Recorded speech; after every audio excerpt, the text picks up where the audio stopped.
Hazrat Abu Rahman bin Asbahani told that he heard Abu Hazim reporting from Hazrat Abu Huraira radiallahu anhu that he said, the three children who have not reached the age of puberty.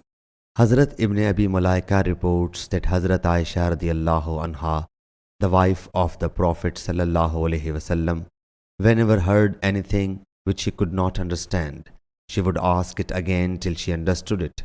And the Prophet sallallahu alaihi wasallam said, whoso will be called to account will be punished. So Hazrat Aisha radiallahu anha submitted, doesn't Allah Jalla Jalaluhu say he will soon have an easy reckoning? Surah Al-Inshiqaq, verse 8. He sallallahu alaihi wasallam said, this is only the presentation of the deeds, and whoever will undergo an inquiry about his deeds will be ruined. Sahih Bukhari, Hadith number 103.